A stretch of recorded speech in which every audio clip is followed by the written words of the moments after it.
পশ্চিমবঙ্গ একটা ভয়ঙ্কর আগ্নেয়গিরির মধ্যে দাঁড়িয়ে আছে। যে কোনো মুহূর্তে একটা ছোট্ট দেশলাই কাঠি পুরো পশ্চিমবঙ্গটাকে ছারখার করে দিতে পারে। পাক মদতপুষ্ট জঙ্গি হামিদকে পশ্চিমবঙ্গের বর্ধমানের একটি ফ্ল্যাট থেকে পাকিস্তানের আইএসআই তাকে পশ্চিমবঙ্গের কোন নাশকতার দায়িত্ব দেওয়া হয়েছিল এ প্রসঙ্গে জানতে ভিডিওটি আপনারা সম্পূর্ণ। শুভেন্দু অধিকারীকে মারার চক্রান্ত করেছিল এই মন্ত্রীর প্রাণনাশের আশঙ্কা, নচেত তার ছেলেকে আটকে রেখে দাবি মতো টাকা আদায়ের চেষ্টা। এই জঙ্গি মাদ্রাসা বোর্ড আছে, মাদ্রাসা বোর্ডের অন্তর্গত 614টি মাদ্রাসা আছে। আমাদের যেমন পশ্চিমবঙ্গ মধ্যশিক্ষা পর্ষদের মাধ্যমিক উচ্চ মাধ্যমিক ডিগ্রি আছে, সেরকম মাদ্রাসাতে মাধ্যমিককে বলা হচ্ছে আলিম আর উচ্চ মাধ্যমিককে বলা হচ্ছে ফাজিল। এটা একটা ধর্মীয় শিক্ষার প্রতিষ্ঠান। মাদ্রাসাগুলো সরকার অনুমোদিত মাদ্রাসা।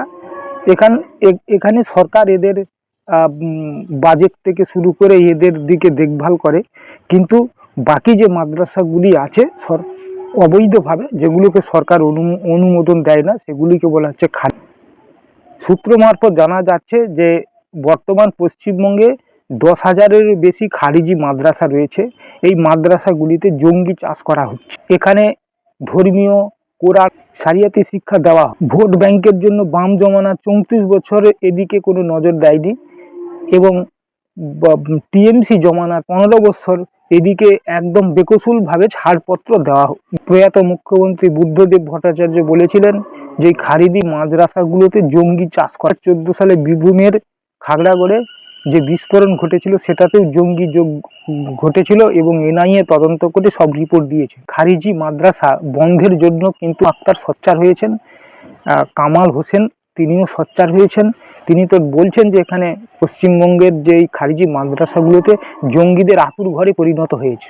নূতন সরকার এই রাজ্যে আসার পর মুখ্যমন্ত্রী মাননীয় শুভেন্দু বাবু সমস্ত মাদ্রাসাগুলিতে বন্দে মাতরম সঙ্গীত গাওয়ার প্রস্তাব দিয়েছে, কিন্তু সেই প্রস্তাব এখনো মাদ্রাসাগুলি। এখন প্রশ্ন হলো, এই মাদ্রাসাগুলোতে ফান্ডিং কারা করছে, কোথা থেকে আসছে? এনজিওর মাধ্যমে এই সব সংগঠনগুলিকে ফান্ডিং করা হচ্ছে। তাই ভারত সরকার একে বন্ধ করার জন্য সিআরএ বিল পার্লামেন্টে আনার জন্য চেষ্টা করছে। যদি এই বিলটা পাস করাতে পারে তাহলে এই ফান্ডিং এর উপর সরকারের নজরদারিতে থাকবে। তখন কিছুটা আটমান থেকে ধৃত হামিদ মণ্ডল হাওড়ায় থাকতেন, পিলখানা এলাকার একটি মন্ত্রী উমেশ বলেন যে তাদের দলীয় কার্যালয়ের ছবি তুলে হামলা চালানোর হুমকি দিয়েছিল এই জঙ্গি। পুলিশ এটা খতিয়ে দেখছে। মন্ত্রী সদ্য মন্ত্রী হয়েছেন উমেশ রায়, উত্তর হাওড়ার বিজেপি বিধায়ক।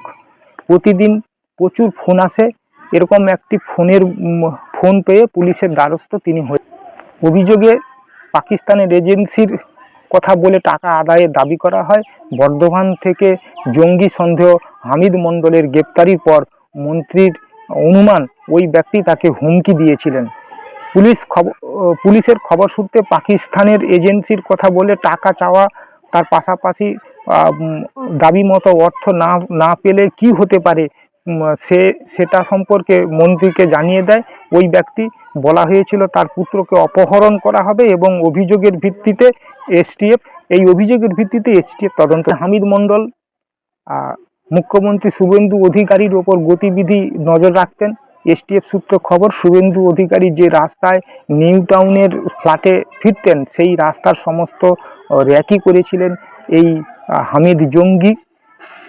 তার মোবাইল ফোনের টাওয়ার লোকেশন এবং অন্যান্য তথ্য খতিয়ে দেখে পুলিশ এটা মনে করছে জঙ্গি সংগঠন হ্যান্ডেলারদের সঙ্গে তার নিয়মিত যোগাযোগ ছিল এই হামিদের।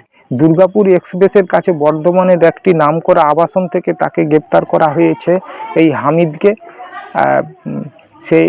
হামিদ এই নামটা তার অরিজিনাল নাম কিনা সেটা নিয়েও পুলিশের সন্দেহ রয়েছে। পুলিশ সূত্রে খবর, হামিদের বাবার নাম মনিরুদ্দিন মণ্ডল, তার 2 পুত্র 1 কন্যা।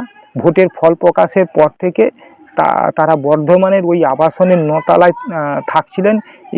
এর আগে তারা মন্তেশ্বরের কুমুদ গ্রামে অধিবাসী বলে পুলিশ সূত্রে খবর।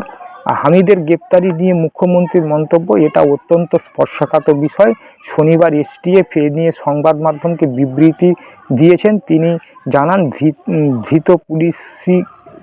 ধৃত জঙ্গিকে 14 দিনের পুলিশি হেফাজতে নেওয়া হয়েছে। তার কাছ থেকে উদ্ধার করা জিনিসগুলো খতিয়ে দেখছে। মুখ্যমন্ত্রীর কথা, এটা জাতীয় নিরাপত্তার বিষয়। এটা আমার নিরাপত্তা নয়। এ প্রসঙ্গে মানে এই যে জঙ্গির যদি কিছু বলার থাকে আপনারা কমেন্ট বক্সে কমেন্ট করে বলবেন।